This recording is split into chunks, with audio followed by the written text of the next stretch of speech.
Abdullah, Yes. you're the editor-in-chief. I'm the editor of the Minaret magazine and the Muslim Observer. Minaret is published from Los Angeles, it's a monthly magazine, and the Observer is published from Mumbai, which is a weekly paper. Tell us what is your distribution on those things? Altogether, these two publications reach to more than 300,000 homes in the United States. Really? So tell us, how long have you been publishing this? The Minaret we have been publishing for the last 25 years, and Observer started some 5 years ago. Now, who's the publisher? Are you the publisher as well? I'm the publisher, as well as the editor, together with others. Is it a family operation? No, it is a friend's operation. Friends operation. Great. Listen, what brought you today to the MPAC? Well, I'm the board member of the MPAC. I was the vice chairman of the MPAC, and I am the director of the National Expansion Program. What is that? What does it mean? Means that we want to take impact to different states and different areas to expand and to get more members. I see. Okay. Listen, we've been blessed to have introduced some wonderful people here at this conference today, but we failed to cover some issues that Americans and people across the world would like to know the answers to. I'm more than happy to respond. Thank you, sir.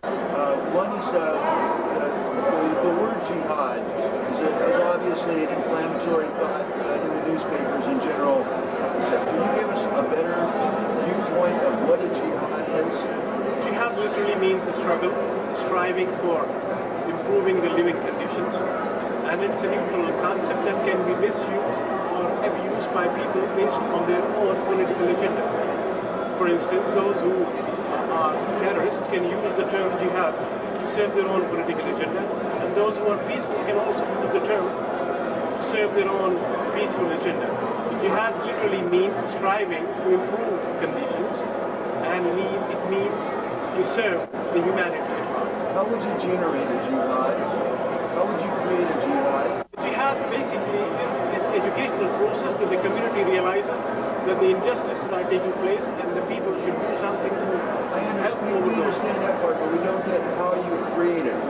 How would you say we want a jihad against whatever? I mean, if you're looking at jihad in that militaristic terms, then that jihad can be created only by the instrument of the state.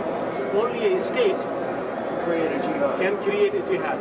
And the state must have a democratic state. It should not be an autocratic or despotic state, because jihad would involve the people and would involve the masses. Let's use an example there with Ayatollah Khomeini was with Iran. Did he call for a jihad? He called for a jihad, but his call was more for his political agenda than for the defined Islamic causes for which jihad could have been formed or could have been declared. Now, let me ask you this part about jihad. This is interesting. If one country calls a jihad on anyone or anything, do all the other countries and Muslim countries have to call for it as well? No, not necessarily. Not necessarily. In fact, one country cannot invoke the name of jihad to serve its political agenda, as has been the case with Iraq, or as has been the case with countries who sometimes use these terminology to serve their political agenda. The clear-cut definition of jihad and the declaration of jihad is the responsibility of the collective body of Muslims who, through their own religious understanding, reach to the conclusion that now has come a time where Muslims have to defend themselves through militarist techniques. So it is in that kind of sense that the armed struggle of jihad can be launched. Let me ask you this part, because I don't think we know this answer. When we went to Afghanistan and we went against the Taliban regime there, the Taliban called for a jihad against the United States, did they not? Is that correct? Yes, they called. All right. What about the Muslim countries of Indonesia or other places around the world? Did they join in that jihad? No Muslim joined jihad. They were not qualified to call it jihad. But they were a bunch of renegades who basically had their own political agenda and political understanding, and based on their political ideology, they forced their afflictions upon their own people, expecting others to support them, but the others did not support them. So it's a very complicated thing, this jihad, right? It's not complicated in the sense people have misused it, and they have basically misuse the simplicity of the jihad.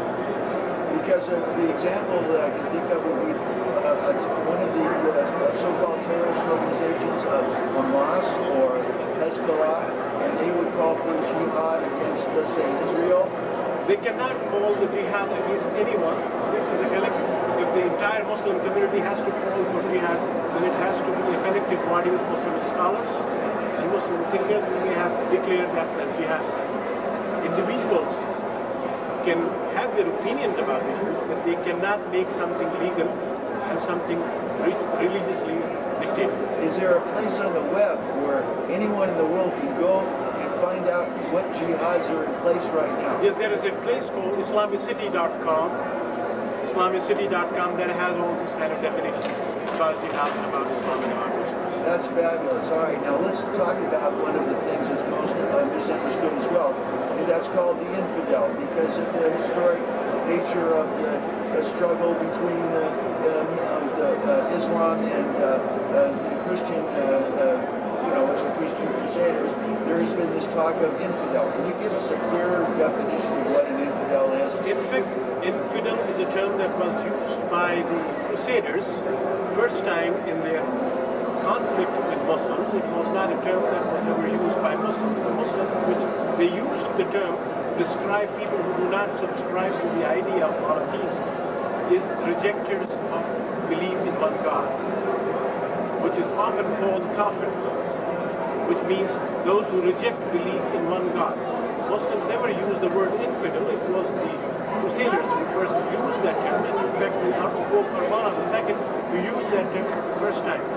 From there onward, that became a current terminology for both Muslims and non-Muslims to describe those whom they opposed as infidels. That's incredible. Now let me ask you one other thing about the fatwa. What is that? What is a fatwa? Fatwa is a religious opinion. It can get the legitimacy only when it is issued by a state that has been democratically elected by people. Otherwise, it remains as an opinion of a scholar, which can be accepted or rejected by people depending on their own likings and dislikings. Right. And then finally, what is a fatwa? What is fatwa? Fatwa?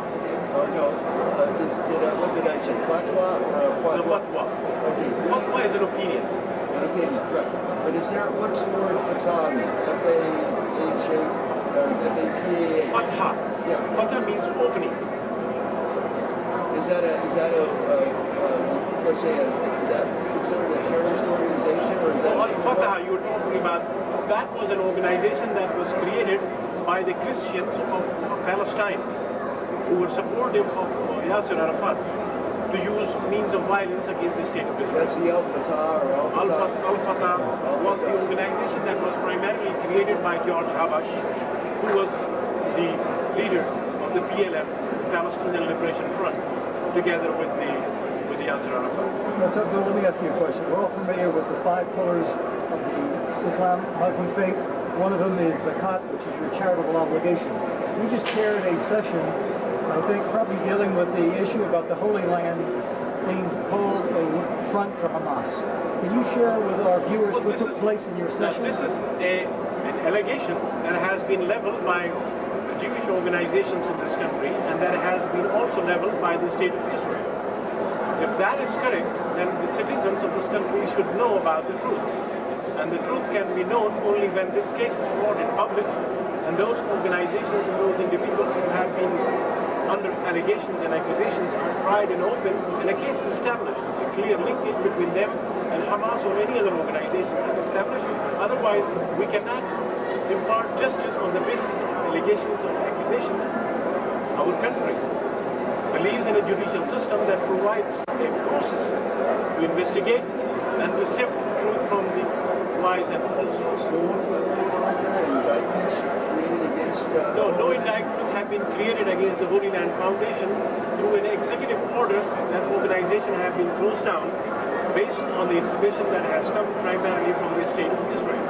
And we have serious questions about the nature of that information, because the state of Israel is a party in the whole conflict. And certainly their information would be tainted.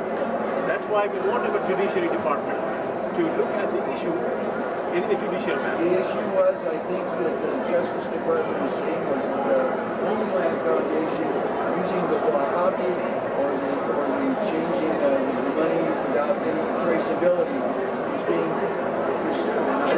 But as it happened with any criminal case, when the police files the charges against any individual, the police have to prove its case in the court, even though they are law enforcement agencies. Similarly, any charges that have been filed against any individual or any group in this country by judiciary or any other department have to have their day in the court, and the people should go through that kind of process. And Muslims have been asking that kind of openness from the day one. Let's skip to the immigration issue for the short on time now. Do you think it's unfair for the original five countries to be chosen indiscriminately I think it tantamounts to racial profiling, it tantamounts to racial kind of stereotyping people, because there are people from Ireland who are more violent in Ireland as well as here, and yet Ireland never was recognized as a country whose people should be profiled or should be accurate. Would you support an across-the-board filing for all immigrants then, from every country? I would support a strict INS policies and INS rules and regulations in terms of checking the immigration and checking the illegalities that have been inbuilt in the system. But the way things are being organized now clearly indicate that some people have some agenda within the judiciary department and want to use the institutions of the state to serve their own political agenda. One of the things I was going to ask you about that is that if someone breaks an immigration law in the United States and they overstay their visa, and what do you think should be the recourse for that? We are a country of law-abiding people, and we are a country of laws. If laws are in violation, then those people who violate the law must be brought to justice by the system that we have created. And in that respect, we should not be picking only people from one area or ignoring people from another area. There are more than 300,000 illegal immigrants in Southern California alone. And certainly somebody needs to look into the records of those people as to why is that the only people who have been asked to appear on IRS happen to be from the Muslim country. There are people who are involved in drugs that are causing more damage to us for society, to our youngsters and children for the last so many years. And yet we have allowed the illegals promote those kind of drug culture here without charging them. And I think that kind of duplicity has to be stopped. One last question, if I can get it in, that is that what do you think the answer to the Muslim, or what are the key, if we had 2 or 3 key Muslim problems right now, right at this moment in time, what would they be and how can we solve them? I think our biggest problem is the ignorance about our faith and the false propaganda that has been going on, that it is a faith of violence, it is a faith of terror. Certainly, we would not call Christianity a faith of violence because of the actions of Hitler or because of the actions of the Christians who killed Jews in the past. We would not call the whites anti-Indians, those who killed the Indians here. We will not describe it. We will not say that the Christianity is faith of violence. The same is the case with Islam, that if Osama bin Laden is a terrorist, and that man must be tried in international court and must be given all kinds of punishment that are in the book. But we cannot try in faith for the misuse of that faith by that individual, by that particular group. They can do whatever they want to do. But it's our responsibility to ensure that we do not fall into their trap and let their actions define a faith. My name is Mehdi Ray. I'm the Executive Director for the Muslim American Society Freedom Foundation. Well, what brings you to the MPAC meeting today? Well, first of all, an old part of the Impact family. I used to be the political advisor for Impact. And I came out to speak about civil rights and civil rights forum. What's your position on that? Well, my position on this is, first of all, that the Patriot Act was something that was passed when our country was immediately impacted by the great national tragedy of 9/11. I felt that a lot of forethought was not given into it. I think that perhaps our legislative body reacted very quickly and perhaps in a sense of both hysteria to a certain degree, but certainly in a desire to protect our country. But nevertheless, I'm concerned because I feel that the Patriot Act is something that law enforcement has long wanted to do. It is nothing new, and that as a civil libertarian, I think that law enforcement has enough laws in the books and to enforce them in the right way, and we don't need the Patriot Act. So first of all, I thought it was a piece of legislation that was not needed. And I thought that it was something, once again, that law enforcement had always wanted to have. And so therefore, these desires were in place before 9/11. But 9/11 certainly gave the opportunity to enforce a piece of legislation like the Patriot Act. I mean, I'm in the town of Washington, D.C.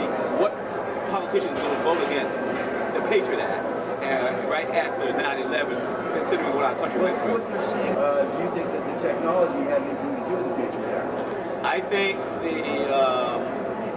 law enforcement never has enough power, in my opinion. You know what I'm saying? And that's the beauty of this type of democracy that we have. There's a check and balance situation here. And I think that always the Pentagon always needs more money, and law enforcement always needs more laws and so like that. Yes, granted, I think that technology has changed, but I think the laws currently can allow us to even deal with the technology that we have existing. I think what concerns me greatly is not the Patriot Act. Because I think the Patriot Act is just something that's a symptom of a more serious illness that befalls our country, and that is the skewing of the concept of checks and balances. Much of my concern is the inordinate power that we've given the executive body of our government. I think that Daniel Ellsberg really hit it right on the head most recently when he was interviewed, and saying that basically we're looking at a tremendous shift in terms of the executive branch. And right now, much of the things that are bridging civil liberties and civil rights are not coming directly from the Patriot Act. They're coming from executive orders from President Bush. Give us an example. They're coming from administrative remedies. Well, for instance, the determination on who's a enemy combatant. The determination of being able to put someone, an American citizen, if you will, and not give them the fundamental due process of law, and to be able, the only person who can make that decision is the president or his designated attorney general. I think that's a good example of an executive order that basically does not serve well in terms of our civil liberties and our civil rights. Let's switch gear here. We'll go from that. There's a current law in the books that was implemented on December 16, 2002. It says that 5 certain countries had to have people that were coming from that country to report to the government regarding their whereabouts. On January 10th, there's going to be 7 more countries that have to report their whereabouts and check their papers, as it were. What's your position on that? Well, my position on that is that it's overkill. I think the Justice Department is casting a broad net. I think also that it's a certain form of profiling, that is taking place. And I feel that, the thing that really disturbs me is that the people who comply, people who went to do the right thing, were treated the wrong way. Let me ask you this. Do you think there's a clear and present danger right now to to the United States of America from terrorism, either foreign or domestic? Well, I think, first of all, I think we need to decontextualize the mystery involving terrorism. As an African American, terrorism didn't begin on 9/11, I can tell you that. We've known terrorism in this country for a long, long time. I came from the South, where my home was personally firebombed because my grandfather was involved in registering African Americans to vote. And my great uncle was bludgeoned to death in Moorhead, North Carolina, working on behalf of the NAACP, trying to register people to vote. So, I think that we're a little disingenuous if we begin to think that terrorism started on 9/11. So, but is there a danger? Always there's a danger. I think that there's always a danger from enemies, both domestic and foreign. But at the same time, we have to maintain a balance. Benjamin Franklin, I think, said it right. He says that one who's willing to betray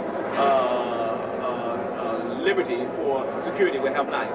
And so I will say, at best, it is a difficult balancing act, but it's a balancing act that we must still continue to do. Because if we let the pendulum sway too far the other way, then we won't be the America that we're supposed to be. Well, let me ask you this. Where were you born? I was born in Norfolk, Virginia. Norfolk, Virginia, and have you become an American Muslim? Well, you know, I converted to Islam 27 years ago. I came from 3 generations of Christian theologians. So, you know, let me that leads to the question, of course, of what you're going to ask you, and we're not going to let you off of this. So, are you a member of the Nation of Islam? No, I'm not a member of the Nation of Islam. I've never been a member of the Nation of Islam. So, you're a traditional Muslim churchgoer? I'm a traditional Muslim in the same light of 1 billion adherents worldwide. Well, let's ask something. You're a Black American. You know, you experienced all the good and bad there is of that. What about the Nation of Islam? Is that are they part of any part of the Muslim community or not? Well, I think they are part of the Muslim community. I think they've gone through a metamorphosis, and they continue to go through a metamorphosis. I think initially the Nation of Islam was as founded by Elijah Muhammad, was primarily a mixture of some type of Islamic symbolism, but mostly it was centered around Black nationalism in the same spirit of Marcus Garvey and other leaders who advocated nationalism during that particular period, and it had a really strong racial, component to it that is inconsistent with Islam, and also had a theological doctrine that is inconsistent with Islam, and that is that, as you know, Islam totally rejects the concept of anthropomorphic views about God. And all right, what's anthropomorphic? That means that anthropomorphic is, hey, I know a few other big words too, elephant, hippopotamus, etc. But in any way, anthropomorphic means that you give God human qualities, okay? And Islam rejects that. You know, that God is beyond his creation. There is a division between creator and creation, and the two don't mix in that level. But nevertheless, the Nation of Islam basically has said that God came in the person of Farad Muhammad to teach Elijah Muhammad. And this is part of the mysticism that involves the Nation of Islam. It is a part of a theology that is an anathema to the worldwide views of Islam as we know it, because we say we're monophysite in our views with one God, and that God does not have human. Well, one of the things everybody's going to mention is, Louis Farrakhan is the Nation of Islam for all intents and purposes. What does his role play as far as you're concerned? You're looking at it from the outside, but explain how you would view the Nation of Islam. Is it as I said before, I think charismatic movement, just like Jim? It is a charismatic movement, and I think that there's been some growth. I mean, the Nation of Islam now is trying to move towards embracing the theology of mainstream Islam, in the same way that one of the disciples of the Nation of Islam, Malcolm X, did in the latter days of his very brief life here on Earth. And I think that Louis Farrakhan is growing. I think he's tried to do some outreach with traditional imams and religious scholars. I know he came to Washington, D.C. and met with scholars, and we talked about let's have this dialogue in terms of where we're going theologically and so on like that. Quite naturally, Louis Farrakhan is fiery, and he's an orator. He agitates and he excites a lot of different people, but I think at the same time he has a tremendous amount of respect in the African American community, both Muslim and non-Muslim. I'm going to just jump in one question, Marty, because you're going to be giving a presentation shortly. Can you give our viewers a little of the highlights of your presentation? Well, my presentation is very simple. That basically the Patriot Act, which I'm supposed to talk about, is only one small item of a litany of things that we need to deal with in terms of post-9/11, in terms of protecting civil rights and civil liberties, and that, yes, I am concerned about terrorism.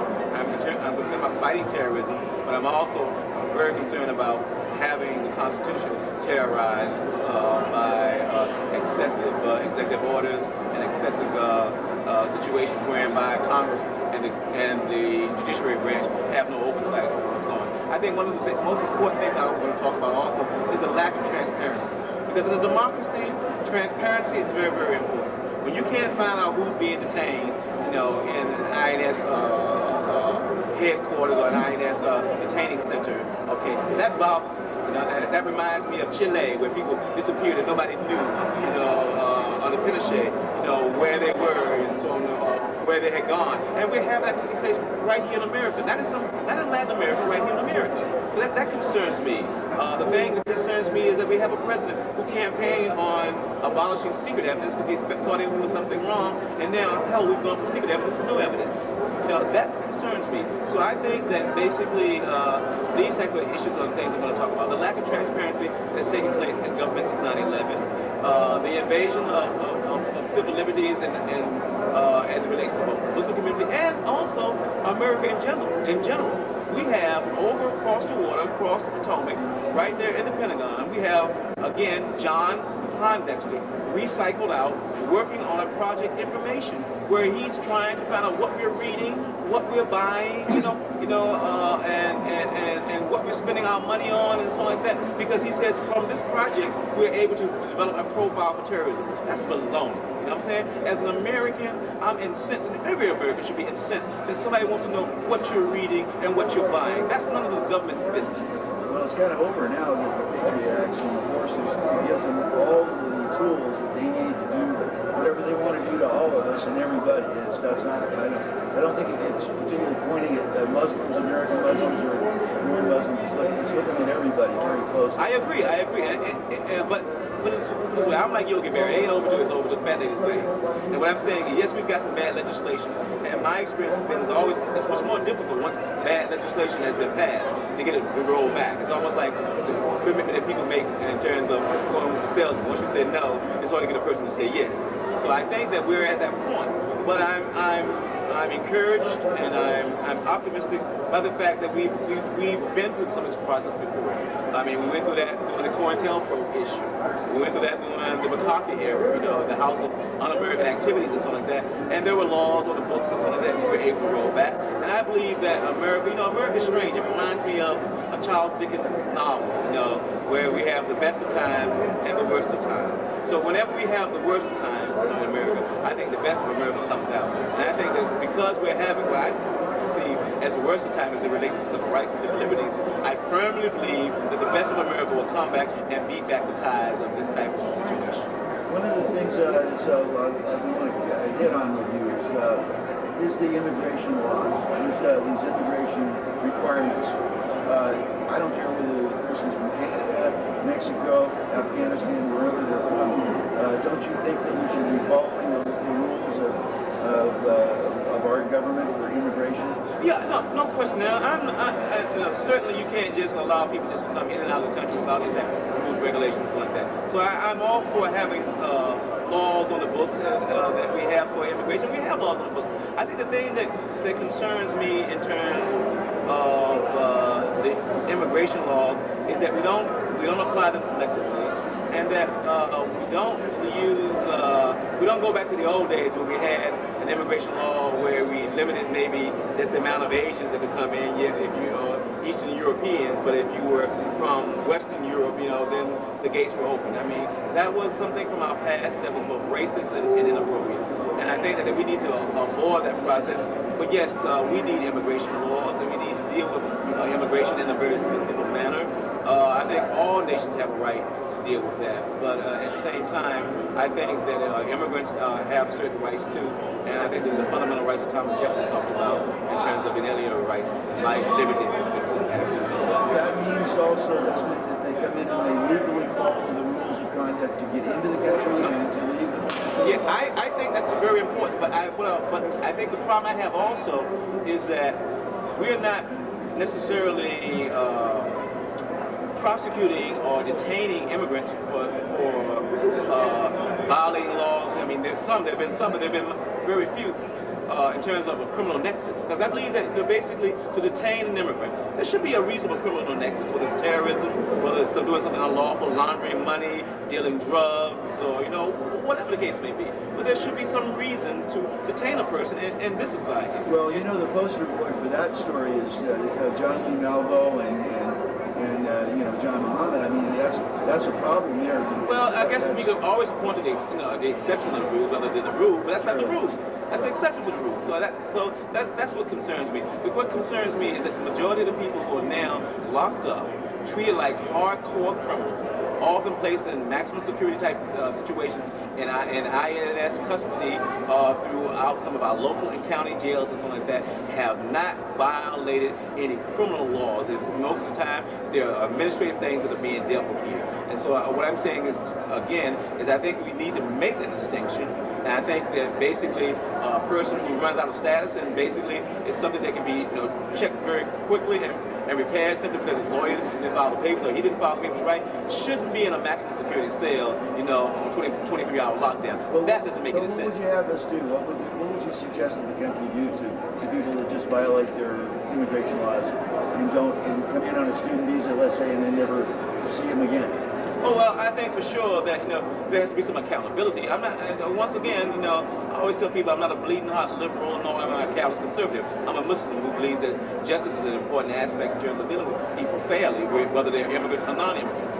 And what I'm saying is, as it relates to immigrants, I think that we have to have a system whereby we know who's coming into our country and we know the numbers and so on like that. I think we have to do better tracking. I mean, if immigration would do what it's supposed to do now, in terms, they're the ones who, have a system that that's not working in terms of tracking and so on like that, and we need more laws. I'm just saying. So I think that's the thing that disturbs me. But yes, I think that every nation has a right to make sure that its borders are secured and that when people come into their country, that they know who's coming into their country and if they've overstayed their time, if they only came temporarily. And it's a bond. It's not, we call it a manner, a trust. If I go to a country and I say I'm only going there to visit someone, then I have given my word that this is what I'm going to do. So therefore, there's a trust there. And if I violate that trust, then of course I have to be dealt with, and same thing here. If people come here, and say they've come here, to just to be on a student visa and they're supposed to go back home and stuff like that, then they have a sacred trust to fulfill that obligation that they did. And if they don't fulfill it, then I think that there are appropriate steps to enforce that amendment or that trust. Thank you so much for joining us on The Cutting Edge. It was a pleasure to be here. Thank you. Dr. Mathad, is that correct? Hathout. Yes. And tell us what brought you to the MPAC meeting today? Well, I am the senior advisor on the Muslim Public Affairs Council. And we are trying to do the best we can to give a voice to the voiceless, which are now the Muslim community in America, which is subject to lots of very selective scrutiny. And so that convention in particular is to discuss the issues of defending the country and maintaining the civil liberties at the same time, and that we cannot sacrifice one for the other. This is the idea of we are to full capacity about 1,500 people to discuss these issues. The issue of war and the issue of detentions, and the issue of INS registration, which we feel that our country is going through. Honestly, a very sad period. Do you think that there's a clear, how long have you been in the United States? 33 years. 33 years. Do you think that there is a greater threat to America now than there was, before 9/11? I think the anti-American sentiments all over the world are accelerating and are increasing. And of course, the sentiments should not lead to criminality. But actually, sometimes they do. If you have the criminal mind there, within that environment, feeling of despair and injustice, you are giving that criminal mind a platform. This is a real issue, and I wonder how our leadership is not taking that into consideration. They sound sometimes like they don't care whether they love us or they hate us. We are strong enough to be without the world. I think this is a very misguided. One of the things that is unsaid in the press that we've seen is the self-policing within the Arab community or the Muslim community in the United States. Normally, we're looking for someone within the Muslim community in the United States to say, this is a bad person, please. This is exactly what we are saying. The problem is whether people are willing to listen or not. Sometimes this is not the lack of the voice. Sometimes it's the deafening ears that are not willing to listen. Because since 9/11, I was at Washington, D.C. for a meeting with the president that was postponed on 9/11. And within 2 hours, we got condemnation of the act from 450 Muslim organizations all over America. And this was not reported. They kept saying again and again, but how come Muslims do not condemn? We do condemn. I am on your camera. We condemned it. We do not to be politically correct. It is against our religion. Correct. Now that's one of the things. Have members of your committee or people that you know have you turned in people? Are people being turned in that you've identified within your own community? My direct community, it didn't happen. However, the case is in Buffalo. And as a matter of fact, any case in America, and this is what the FBI says, was discovered because of, I am using verbatim the word, extraordinary cooperation with the Muslim community. This is on verbatim what the FBI of the East Coast said. Due to extraordinary cooperation of the Muslims. So what do you think? We're all suffering from the Patriot Act. That doesn't happen to be just particularly against any portion of our society. It affects virtually everyone within the American society. Well, it is a draconian kind of law. I don't think that, I'm astonished that this law passed that easily through the Congress and the Senate, because any serious debate and any consideration of the Constitution would have not allowed that law to fly like that. But it is very opportunistic approach to exploit the fear in the nation to pass a bad law. This is a bad law. This is not a good One of the things that is I guess, an unintended consequence of the internet is unbelievable ability to learn new things very quickly, and also to transfer information, money, a variety of other things that we didn't have that capacity to do, let's say 15 years ago. Now it's a whole new technology that we're facing, and therefore that's one of the reasons they say that the Patriot Act was signed, because we were facing the new technology and everything else. What do you think about that? Yeah, this really doesn't make sense, because new technology is making the debate easier. It should have encouraged a debate, not discouraged it. The modern technology is really our panacea, our escape from the monopoly on media. We can speak and the whole world can listen. Yes, there are lousy things put, but taking it all in all as a package, I'm very happy to have such a technology so that my voice can be heard by people that otherwise would have been filtered through the other media.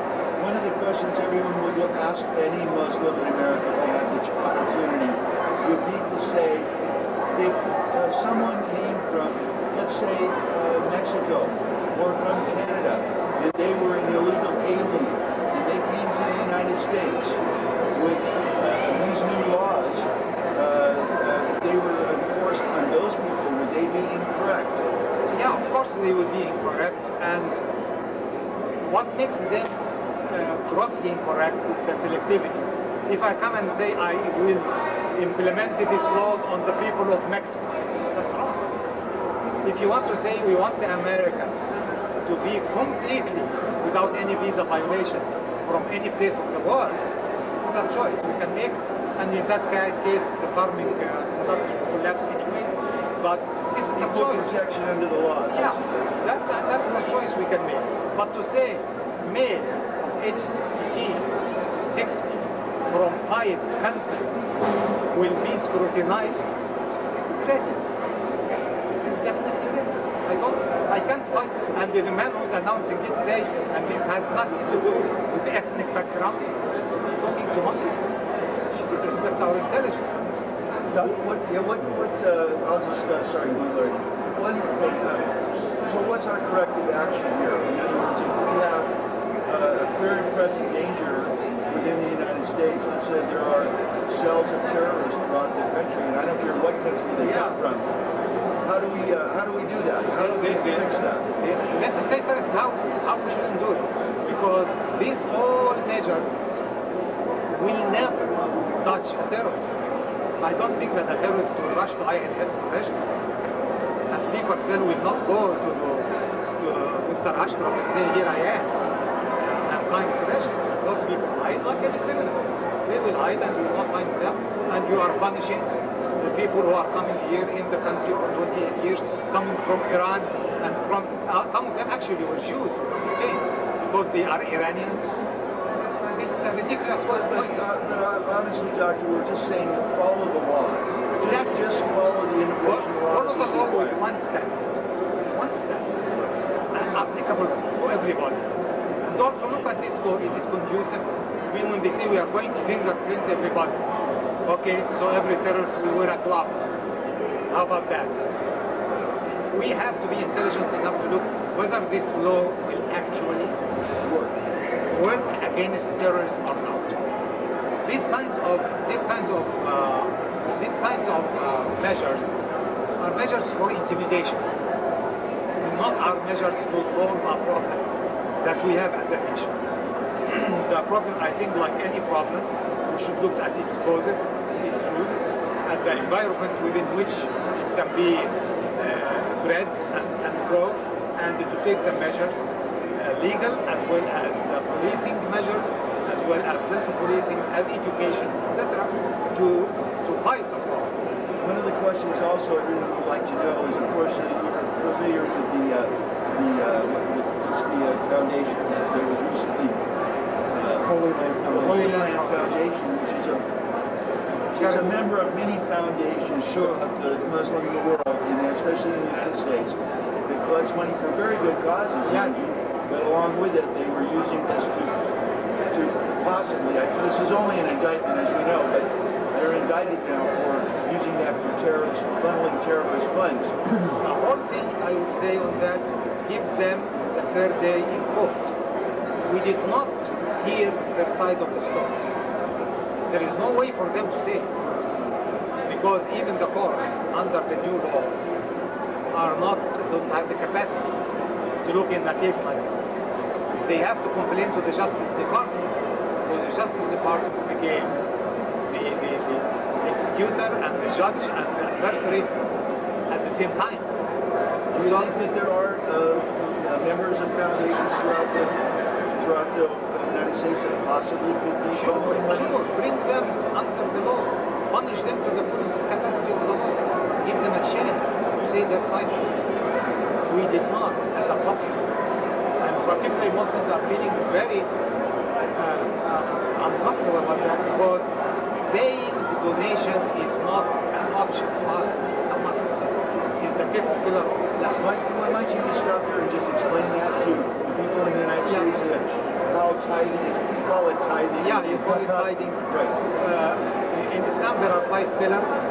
One of them is to pay a certain percentage of your income and of your savings for the causes to help the disadvantaged. And Muslims have the right to say the disadvantaged now are people of the refugees camps or people of Jenin, homes have been demolished, etc.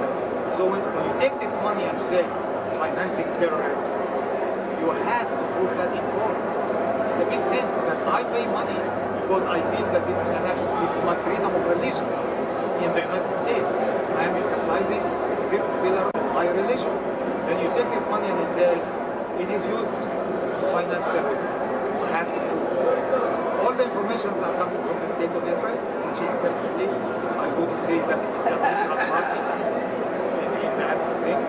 And put the people in court, open court, not secret evidence. One of the things, though, that the Justice Department is concerned about is the Wahhabism, or the ability to just pass money through very many a series of several people, much like the mafia did with the numbers racket back in the New York days. You know, they just gave a number and handed it to another person, and pretty soon. Tell me about any mafia group that was not given its day in court. Treat them like the mafia, put them in court. but they think that it's a little broader than that for the Muslim community. Put them in so many quotes. But because all this is a hearsay, but I believe otherwise. I believe that 99.99% of the Muslim community are law-abiding, decent people who want the best for the future of the country in which they are bringing up their children and their grandchildren. Even here in the United States, with members of any religious organization that a person would send money to that organization, and they didn't know where it really went after it got to that spot. So in other words, you're really putting your reputation and life in your own hands when you choose a particular organization to submit money This to. is why we say it is very simple. Go to the FBI and say, give us a list. Say, don't donate to those. They didn't do that without any information. We contacted the FBI. Is there anything wrong with that? They said no. Then, all of a sudden, bang, they are looking. What is this? This is entrapment. We announce a list, say here is a list of organizations that are illegal, you should not donate them money.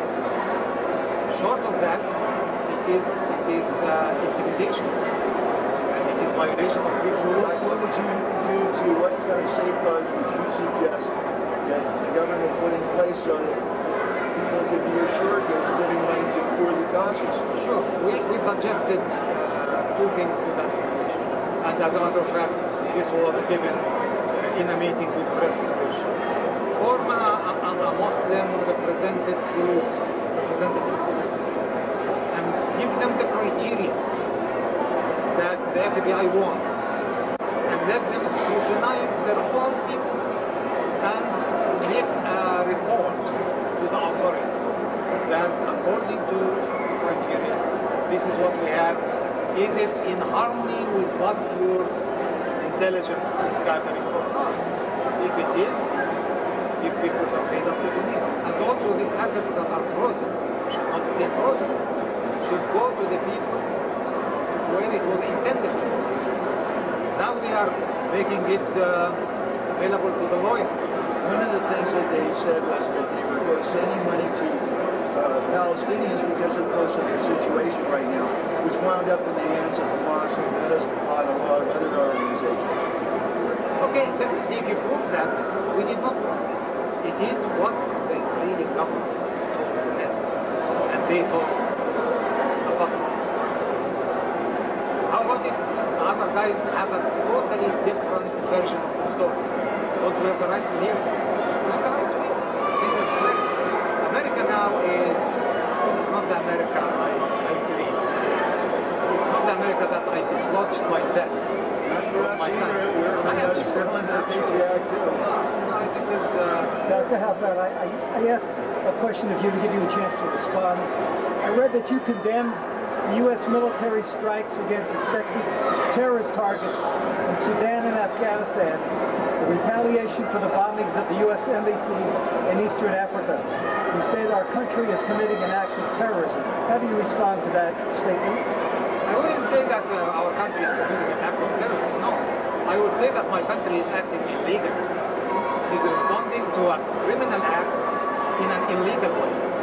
It is not, no international law at all will say when you find a guy that you believe he did something to you wrong, bomb him. There should be an international tribunal where criminals should be brought to justice, should be tried, and should be punished. But what's the difference between us and them? If they bomb our embassy, then we bomb their cars. And what kind of a world we are leading to? I think, but is it an act of terrorism? No, it's an act, it's illegal act.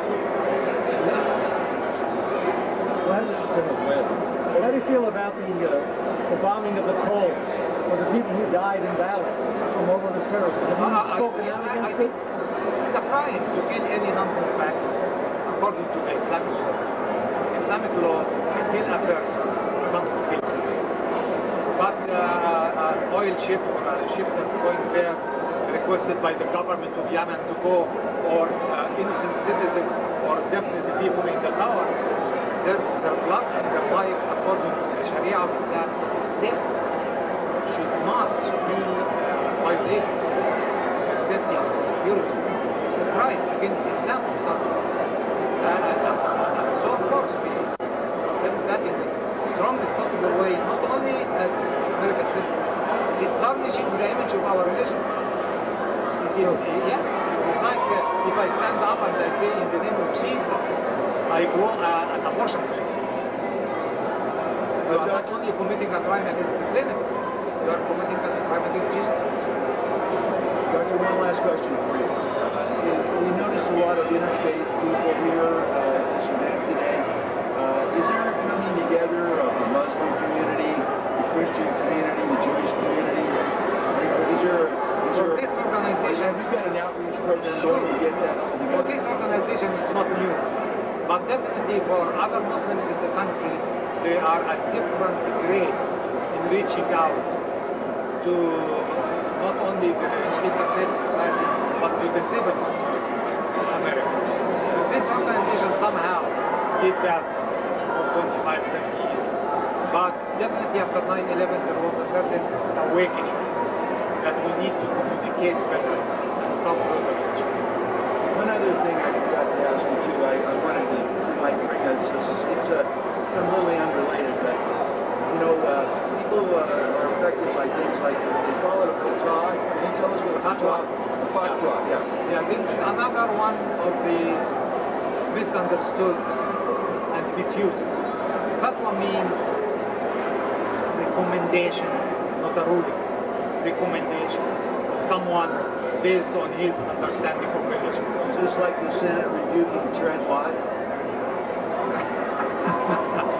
Not that holy.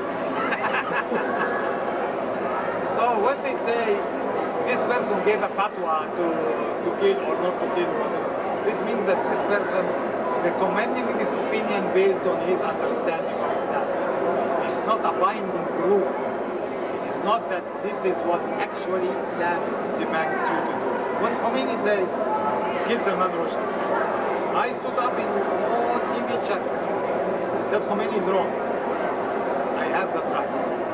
Because what he's saying, he is recommending that based on his understanding. I said, based on my understanding of Islam, this fatwa is wrong. That's what I was going to ask you. There's many Muslims in the East, in the Far East, in Indonesia and other countries.